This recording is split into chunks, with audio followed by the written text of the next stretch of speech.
Nepalis take their wedding seriously. Preparations start from as long as a month. The wedding gathers all family members and friends and is served with good food and hospitality.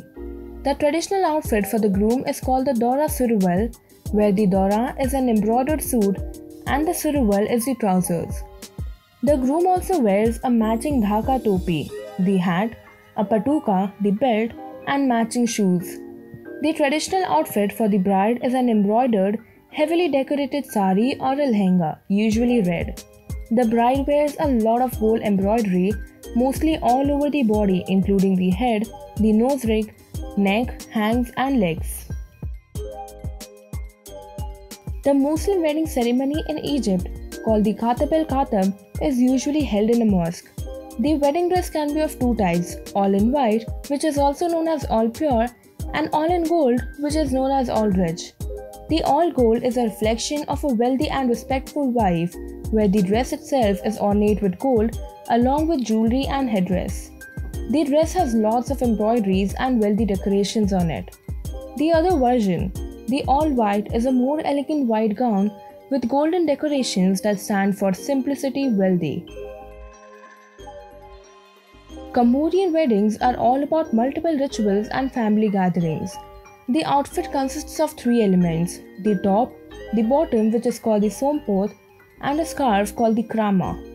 Men wear a straight collar and multi-button top, while women wear silk-necked, short-sleeve shirts. The bottom, which is the sompot, is an unstitched rectangular piece of fabric that is wrapped around the abdomen that typically looks like a long tight skin skirt or a loose trouser.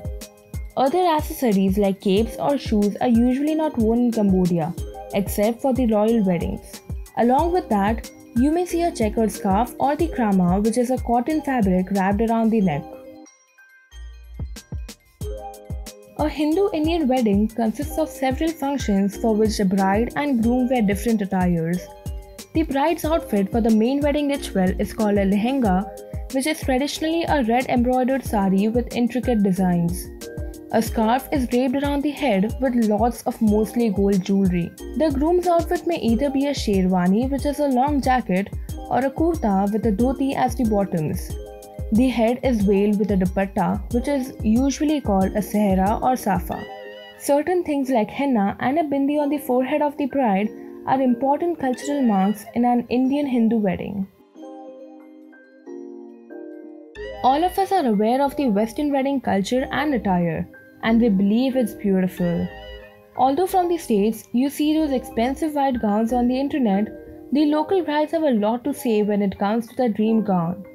The attire depends on the season, the location, the wedding style, body type, as well as the budget. Keeping these in mind, there are various versions of the gown such as the ballerina, the ball gown, the empire, the mermaid, etc. If you live in Indonesia, expect to be invited into tons of weddings. The outfits of the bride and the groom are heavily decorated, similar to a king or a queen in your eyes. The outfits depend on the birth origin of the bride and the groom, like Batak Toba, or Ese, or Gayo, or Minangkabau, and many more. It is common for the bride and the groom to change up to 5 outfits on their wedding day for several rituals. The wedding dress consists of kebayas and sarongs.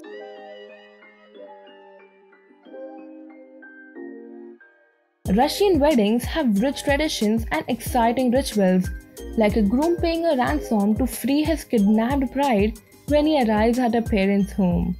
Her friends and family have hidden her in some far corner and have placed various obstacles in his way. Russian couples have the longest kiss, while the guests count the seconds.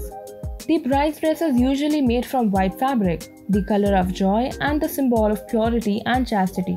Brides may wear a veil, a crown of gold, or pieces of fabric, satin or taffeta in their hair. Silver, barley, and oats are strewn on the heads of the bride and groom at the wedding eve feast. Along with all the colors and the hype, the Ghanaian wedding is known for its Kent fashion style, which represents its culture beautifully. The bride's gown colors are often matched with the groom's outfit.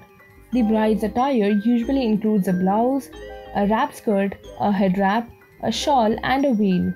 In recent times, instead of the blouse and wrap skirts, Most brides level up their fashion and mermaid style gowns.